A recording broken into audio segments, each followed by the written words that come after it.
అయితే నా జీవితంలో జరిగినటువంటి ఒక సంఘటనను మీకు చెప్తాను. ఒకానొక సమయంలో, లేకపోతే నేను మా నాన్నగారు క్రైస్తవులు కాదు, కానీ మా అమ్మ క్రైస్తవురాలు. మా అమ్మ ఎక్కువగా క్యాథలిక్ సంఘాలకు వెళ్ళేది. నేను క్యాథలిక్ సంఘాల్లోనే మా పేరు పెట్టారు, క్యాథలిక్ సంఘాల్లోనే మేము ఎదిగాను. ఆ తర్వాత గుండ్లు కొట్టించుకుంటూ తిరిగే టైపు, అంటే వేలాంకనికి వెళ్ళటం, ఇలాంటి పరిస్థితి. నేను చిన్నతనంలోనే తల్లిని విడిచి హాస్టల్కి వెళ్ళిపోవటం, అక్కడ ఉండటం.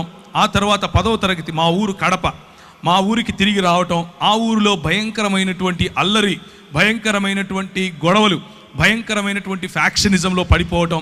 అలా పడిపోయిన తర్వాత ప్రభువు నన్ను రక్షించటం, నీవు లోకమునకు వెలుగై ఉన్నావు అన్నటువంటి మాట చేత నా జీవితాన్ని మార్చటం. ఒకానొక సమయంలో మరి కోల్పోయినటువంటి సంబంధాల కారణంగా నేను దుఃఖిస్తూ ఉన్న సమయంలో ఒక వ్యక్తి నన్ను సంఘానికి తీసుకుని వెళ్ళటం, లేకపోతే ఒక యూత్ మీటింగ్కి తీసుకుని వెళ్ళటం. అక్కడ నేను ప్రభువును తెలుసుకోవటం, నీవు లోకానికి వెలుగై ఉన్నావు అన్న విషయాన్ని ఆయన గుర్తు చేసి ఆయన నా జీవితంలో రక్షణ సువార్తను, నా జీవితంలో దేవుని రాజ్య సువార్తను ఆయన నాటినప్పుడు నా జీవితం మారిపోయింది. నేను ఈ దేశానికి ఒక కళంకంగా ఉండాల్సింది పోయి, నేను నాకున్నటువంటి దూకుడు స్వభావం కారణంగా నా దేశానికి, నా కుటుంబానికి, స్వయంగా నా జీవితానికి భయంకరమైనటువంటి ఒక మచ్చగా మిగలాల్సింది పోయి, కనీసం ఇప్పుడు దేశానికి ఏమీ పెద్ద ఉద్ధరించకపోయినప్పటికీ కనీసం నన్ను చూసి నా కుటుంబం కానీ నా దేశం కానీ సిగ్గుపడే అవస్థలో లేకుండా ఉన్నాను. దానికి కారణం ప్రభు అయినటువంటి యేసుక్రీస్తు. అలా నా జీవితాన్ని కొనసాగించే సమయంలో నేను వాడేటటువంటి డ్రగ్స్, నేను తాగేటటువంటి అన్ని లోకంలో ఉన్న ప్రతి గొడవ, లోకంలో ఉన్నటువంటి ప్రతి అలవాటు ఆయన తీసివేశాడు. ఒకానొక సమయంలో నేను ప్రార్థన చేసుకుంటున్నాను. ఒకానొక సమయంలో ఒక రోజంతా గడిపి ప్రభు దగ్గర సమయం గడిపి ఉపవాసంలో ఆయన నుంచి శక్తి పొందుకోవాలి, ఆయన నుంచి పరిచర్యను గురించినటువంటి ఒక దర్శనం పొందాలి, అసలు ప్రభువు నా పట్ల కలిగిన ప్రణాళిక ఏంటి అని ఒకరోజు నేను హైదరాబాద్లో ఉన్నటువంటి నారాయణగూడ బ్యాప్టిస్ట్ చర్చ్కి వెళ్ళాను. ఆ బ్యాప్టిస్ట్ చర్చ్లో ప్రేయర్ టవర్లో కూర్చుని ప్రార్థన చేస్తున్నాను. ప్రార్థన చేస్తున్న సమయంలో విపరీతమైనటువంటి ఒక కాంతి, విపరీతమైనటువంటి ఆ కాంతిని నన్ను ఆవరించటం, నేను తెలియని భాషలలో మాట్లాడటం, యేసుక్రీస్తు ప్రభువు యొక్క ఆవరణ, యేసుక్రీస్తు ప్రభువు యొక్క సన్నిధి, పరిశుద్ధాత్ముని యొక్క కృమరింపు నా జీవితంలో నేను గమనించాను. పరిశుద్ధాత్ముడు నన్ను తాకినప్పుడు, పరిశుద్ధాత్ముడు నా పైన బలంగా వీచినప్పుడు నేను తట్టుకోలేకపోయాను. నా హృదయం పులకించిపోయింది, నా శరీరం పులకించిపోయింది. నేను కళ్ళు మూసుకొని ఉన్నాను. నేను ఒక గొప్ప దర్శనం చూస్తున్నాను. ఇదిగో తెల్లని బట్టలు వేసుకున్నటువంటి చాలా మంది నెత్తిన టోపీ పెట్టుకొని పరిగెట్టుకుంటూ వస్తున్నారు. ప్రభు అయిన యేసుక్రీస్తు తన చేతులు బారుగా చాల్చి ఇక్కడ నిలబడుకుని ఉంటే ఆయన కౌగిలిలోనికి ఎంతో కొన్ని వేల మంది పరిగెట్టుకుంటూ వస్తున్నారు. ఆమోసు గ్రంథం ద్వారా ప్రభువు నాతో మాట్లాడాడు. ఆమోసు గ్రంథం ద్వారా ప్రభువు నాతో మాట్లాడి ఆయన నాకు వినిపించే విధంగా పరిశుద్ధాత్ముని యొక్క నడిపింపు. ఆయన అన్నాడు, నీవు ఇందోర్ అనే పట్టణానికి వెళ్ళాలి, నువ్వు చండీగఢ్ అనే పట్టణానికి వెళ్ళాలి, నువ్వు ఉదయ్పూర్ అనేటటువంటి పట్టణానికి వెళ్ళాలి. మరి దైవజనులు ఇప్పుడు నిలబడుకుని మాట్లాడుతూ, ఏమయ్యా ఉత్తర భారతదేశంలో చాలామంది అవసరం వెళ్ళరా అని అంటున్నాడు. అదే సంఘటన నాకు జరిగింది. 2000 సంవత్సరంలో భక్త సింగ్ గారు చనిపోయారు. ఆయనను తీసుకుని వెళ్తున్నారు. కొన్ని వేల మంది ఆయనకు వెనకగా వెళుతున్నారు. ప్రార్థిద్దాం అనంటే కొన్ని వేల మంది తలలు ఉంచుకొని ప్రార్థిస్తున్నారు. ఆ దృశ్యం నేను పైనుంచి చూశాను. దేవా, ఒక వ్యక్తి ఉత్తర భారతదేశం నుంచి నా ప్రజలను ప్రేమించి తెలుగు వారి మధ్యకు వచ్చి మరి పరిచర్య చేస్తే నేనెందుకు వెళ్ళకూడదు అన్నటువంటి ఆ ఛాలెంజ్ నేను తీసుకున్నాను. నేను వెళ్ళాను, మధ్యప్రదేశ్ అనే ప్రాంతంలోకి వెళ్ళాను. పరిశుద్ధాత్ముడు నన్ను నడిపిస్తున్నాడు. ఒకానొక రోజు రాత్రి రెండు చొక్కాలు 2 ప్యాంట్లు పెట్టుకుని బయలుదేరాను.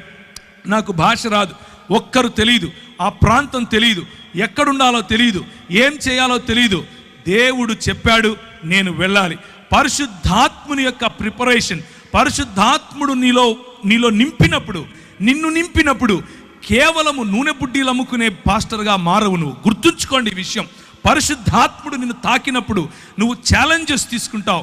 ఇంతవరకు సహోదరుడు ఆజాద్ చెప్పినట్లుగా తన దేవుని ఎరిగిన వారు బలము కలిగి గొప్ప కార్యాలు చేస్తారు.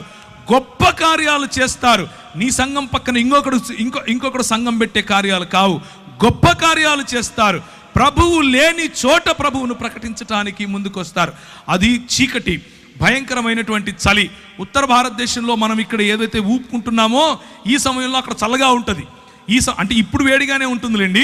నేను వెళ్ళింది డిసెంబర్ సమయం, జనవరి ఫిబ్రవరిలో భయంకరమైన చలి.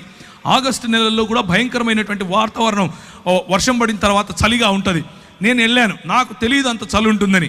మామూలు చొక్కాలు వేసుకుని మామూలుగా వెళ్ళిపోయాను. నేను అక్కడికి వెళ్తే గడగడ వణికిపోతున్నాను. కిందికి దిగాను. రైల్వే స్టేషన్లో ప్లాట్ఫామ్ మీద 3 రాత్రులు గడిపాను. 3 రాత్రులు ప్రార్థన, ఉదయాన్నే లేయటం, వాక్య పరిచర్యకి వెళ్తాం, ప్రార్థన, ఉదయాన్నే లేయటం. ప్రభు నాకు చెప్తున్నాడు, ఫలానా టెంపో ఎక్కు, ఫలానా చోట దిగు, ఫలానా ఇంటికెళ్ళు, ఫలానా వాడితో మాట్లాడు. ఆయన చెప్పింది చెప్పినట్లుగా మరి ముందుకెళ్ళటానికి దేవుని పరిశుద్ధాత్మ యొక్క శక్తి, పరిశుద్ధాత్ముడు మనల్ని నింపినప్పుడు, పరిశుద్ధాత్ముడు మనలో ఛాలెంజ్, సవాలు విసిరినప్పుడు మనం తీసుకోగలగాలి. 2 చొక్కాలు 2 ప్యాంట్లతో వెళ్ళానని చెప్పాను. చేపులో నా దగ్గర 500 700 డబ్బులు ఉన్నాయి. ఆ రోజుల్లో 500 అంటే మహా అయితే కూడా ఒక 10 రోజులు మనం ఉండొచ్చు. ఈ రోజుల్లో 500 అంటే 1/2 రోజే ఉంటాం, అది మీకు తెలిసిన విషయమే. అయితే నేను వెళ్ళాను. ఒకరోజు రాత్రి నా దగ్గర డబ్బులు కూడా అయిపోతున్నాయి. ప్రభువు రాత్రి నాకు ఒక దర్శనం చూపించాడు. ఒక ఇల్లు, దాని వెనక, దానిపైన జూలాగర్ అని రాసుంది. జూలాగర్ అంటే ఇంట్లో పిల్లలు పెట్టుకోవటానికి ఉండేటటువంటి ప్రదేశం. ఆ ఇల్లు నాకు కనిపించింది. లోపల ఒక రూమ్ చూపించాడు. ఒక చైరు, ఒక బల్ల, దాని మీద ఒక గ్లాసు, దాంట్లో అంటే చెంబు, దాంట్లో నీరు, ఒక కాట్ అంటే ఒక మంచం. ఆ మంచం మీద మంచి పరుపు, గల్లగా ఉండేటటువంటి ఒక బెడ్షీట్. ఇది నాకు కనిపించింది. రాత్రి ఆ దర్శనం చూశాను. ఉదయం పరిశుద్ధాత్ముడు నడిపిస్తున్నట్లుగా నడుస్తున్నాను.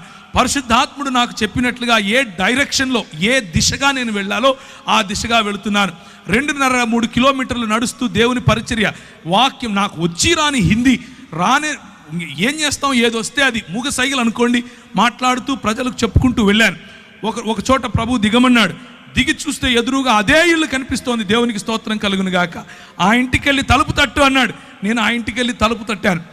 అది జైన్లు ఉండేటటువంటి ఇల్లు. అంటే ఆ ఇంట్లో వాళ్ళు జైన మతాన్ని వాళ్ళు అనుసరిస్తారు. ఆమె వచ్చి ఏం కావాలి అని అడిగింది, హిందీలో, తెలుగులో కాదు. నాకు ఏం లేదండి, రూమ్ కావాలి అని అడిగాను. అవునా అని పైనుంచి కిందికి చూసి, పైన ఒక రూమ్ ఉంది, చూసుకోపో అంది. పైకి వెళ్ళాను. పైకి వెళ్ళంగానే అదే మంచం, అదే గళ్ళగా ఉండే బెడ్షీటు, అదే చైరు, అదే టేబుల్, అదే చెంబు, నీళ్లు నింపబడినాయి. కిందికి వచ్చాను. అమ్మ నాకు సరిపోతుంది, నేను తీసుకుంటాను అన్నాను. డబ్బులు ఇవ్వండి. నా దగ్గర డబ్బులు లేవు అన్నాను. ఏం చేస్తారు మీరైతే? రే ఓరా బయటికి అంటారు. ఆమె అన్నది, ఎప్పుడు ఇస్తావు అంది. ఒక 10-15 రోజుల్లో ఇచ్చేస్తానమ్మా అన్నాను. మీరు ఒప్పుకుంటారా? ఏ ఊరు నీది అంది. హైదరాబాద్ నుంచి వచ్చానమ్మా అన్నాను. డబ్బులు ఉన్నాయా జేబులో తినడానికి అంది. లేవమ్మా అన్నాను. ఎదురుగా ఒక మెస్ ఉంది, దాంట్లోకి వెళ్ళి భోజనం చేయి, నా పేరు చెప్పు అంది. కడుపు నిండా భోజనం, ఉండటానికి స్థలం. ప్రభువు ఇచ్చిన మాటను, ప్రభువు ఇచ్చిన అభిషేకాన్ని మనము నమ్మి ఒక కాలు వేస్తే ఆయన మనల్ని ఎప్పటికీ కించపరచడు. 11 సంవత్సరాలు అదే ఊరిలో ఉన్నాను. 11 సంవత్సరాలు భీలు, బిలాల, కోయ, గోండు ఇలాంటి వాళ్ళు, బారేలా, తెలియని భాషలు, నాకు తెలియని భాషలు, నేను ఎప్పుడూ వినని భాషలు, నాకు హిందీయే రాదనుకుంటే అక్కడ ఎన్నో ట్రైబల్ భాషలు, అన్ని భాషల్లో దేవుని వాక్యం పరిచర్య చేశాను. భాషల వరము ప్రభు ఇస్తాడు. దేవునికి స్తోత్రం కలుగును గాక. భాషల వరం ఇస్తాడు. చేతులు వేసి ప్రార్థించినప్పుడు స్వస్థతలు చేస్తాడు. ఇవన్నీ ఎప్పుడు చేస్తాడంటే, ఇక్కడ మగపిల్లలు పుట్టడం కోసం ప్రార్థన చేస్తాను అని మా ఊర్లో ఒక ఆయన బోర్డు పెట్టాడు, హైదరాబాదులో. అట్లా బోర్డు పెట్టుకొని యేసు ప్రభువును అమ్ముకునే పరిచర్య కాదు, యేసు ప్రభువును నమ్ముకునే పరిచర్య. దేవునికి స్తోత్రం కలుగును గాక. యేసు క్రీస్తు రాజ్యమును ప్రకటించే పరిచర్య.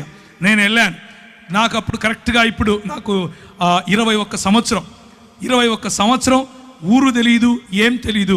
అదే ఊరిలో 11 సంవత్సరాలు. నేను 2011లో తిరిగి హైదరాబాద్కు తిరిగి వచ్చాను. నేను వెళ్ళేటప్పుడు ఎడ్వర్డ్ అన్న నాకు తెలుసు, నేను వచ్చిన తర్వాత ఎడ్వర్డ్ అన్న నాకు తెలుసు. కానీ అక్కడ ఉన్న 11 సంవత్సరాలలో ప్రభువు నన్ను వాడుకున్నటువంటి పద్ధతి, అక్కడ ఉన్న 11 సంవత్సరాల్లో నా చదువును ఆశీర్వదించాడు. నేను MBA ఇన్ ఇంటర్నేషనల్ బిజినెస్ అన్న కోర్స్ చదివాను.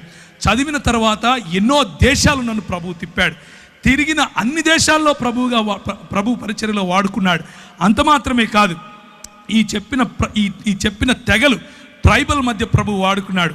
అన్నిటికంటే ముఖ్యంగా నాకు చూపించిన దర్శనం, ముస్లిముల మధ్య నీతో వాడుకుంటాను అని చెప్పాడు. ముస్లిముల మధ్య వాడుకున్నాడు. నేను వెళ్ళినప్పుడు 6 మంది, ఒక్క వ్యక్తి ప్రభువుని నమ్ముకోవటానికి 5 ఏళ్ళు పట్టింది. ఆ తర్వాత 6 మంది 6 సంవత్సరాలు నాతో వాగ్వివాదం చేస్తూ వచ్చారు. నువ్వేంది, నువ్వు ఈ కథ ఏంది, నేను చూసుకుంటామన్నారు. ఆర్ఎస్ఎస్ వాళ్ళు, విహెచ్పి వాళ్ళు నాకు ఈమెయిల్ రాసేవాళ్ళు. నువ్వు ఏ మార్గం గుండా వెళ్తున్నావో మాకు తెలుసు, నువ్వు ఎట్లొస్తావో మాకు తెలుసు, నువ్వు ఎప్పుడు ఇంటికి చేరకుండా ఎప్పుడు సస్తావో కూడా నీకు తెలియకుండా చేస్తాం అని అనేవారు. ఇలాంటి పరిస్థితులు.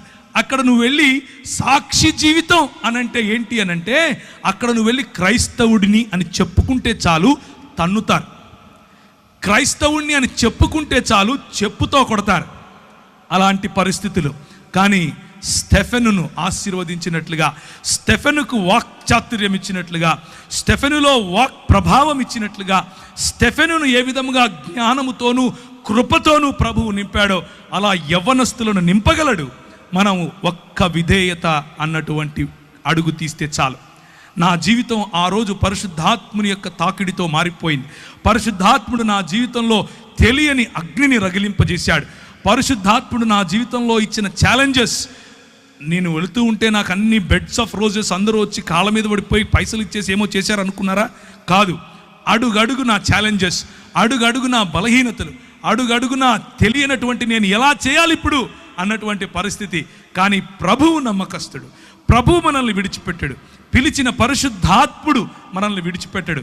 మనల్ని అభిషేకించిన పరిశుద్ధాత్ముడు ఎక్కడెక్కడ నీకు ఏ ఏ పరీక్షలు పెడుతున్నాడో ఆ పరీక్ష ఉత్తీర్ణుడైనటువంటి మరుక్షణం తన ప్రత్యక్షతనిస్తాడు. ఒకానొక రోజు కృంగిపోయాను, భయంకరంగా కృంగిపోయాను. ఏం చేయాలి ప్రభువా? ఎలా నాకు డ్రై లైఫ్, మొత్తం ఎడారి అనుభవం, ఏమీ లేదు, ఖాళీ అయిపోయాను. నేను ఏం చేయాలి ఇప్పుడు అంటూ మోటార్ సైకిల్ నడుపుకుంటూ వస్తున్నాను. ఒక పెద్ద హోర్డింగ్ రాసి ఉంది, అడ్వర్టైజ్మెంట్. అందులో అంటే ఒక న్యూస్ పేపర్ వాళ్ళ అడ్వర్టైజ్మెంట్ అనమాట.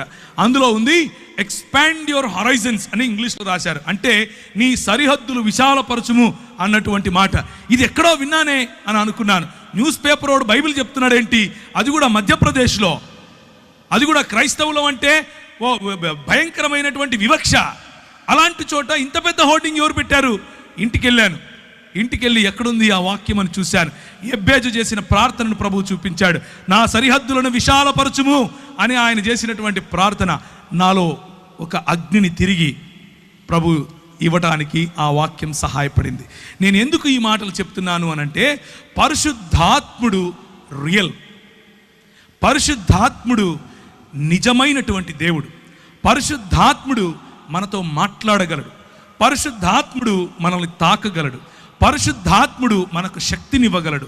కొంతమంది పరిశుద్ధాత్ముని పేరట చేసే గారడీల కోసం మీరు ఆయనను నిజమైన దేవుణ్ణి మర్చిపోకండి.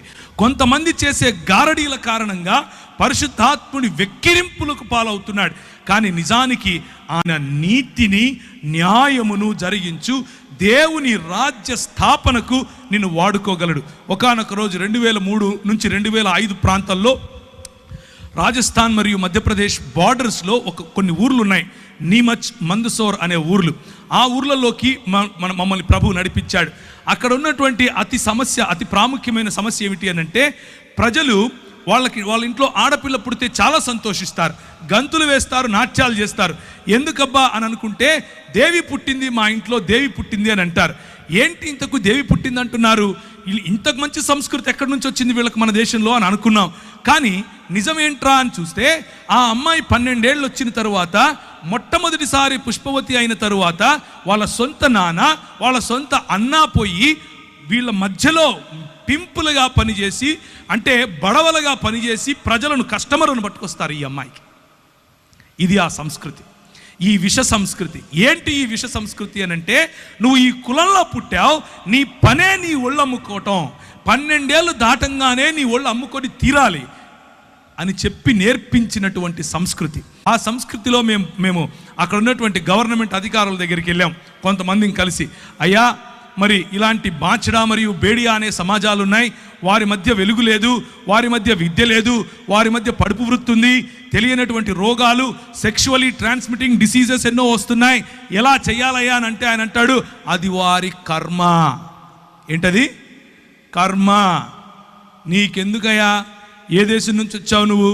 ఏ రాష్ట్రం నుంచి వచ్చావు నువ్వు, వాళ్ళకు నిధులు మేమెందుకు ఇవ్వాలి, అది వాళ్ళ వృత్తయ్యా, వాళ్ళు సంపాదించి ట్యాక్సులు కడతారు మాకు అంటాడు. ప్రభువా ఏం చేయాలి? పరిశుద్ధాత్ముని శక్తి, పరిశుద్ధాత్ముని బలం ప్రభుత్వాలతో కూడా మాట్లాడటానికి మనకు శక్తినిస్తుంది.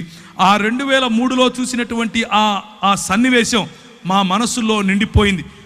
మేమందరం కలిసి ఒక ప్రణాళిక తీసుకొని వచ్చాం. ఈరోజు 2019కి వేలకు పైగా ఆ బాంచడా సమాజానికి చెందిన వారు, చదువుకున్న వారు ఉన్నారు. వేలకు పైగా పడుపు వృత్తిని వదిలేసిన వారు. వారి మధ్యలో స్కూళ్ళు స్థాపించాం, వారి మధ్యలో ఆలయాలు స్థాపించాం, వారికి పరిశుద్ధాత్మ దేవుణ్ణి పరిచయం చేశాం.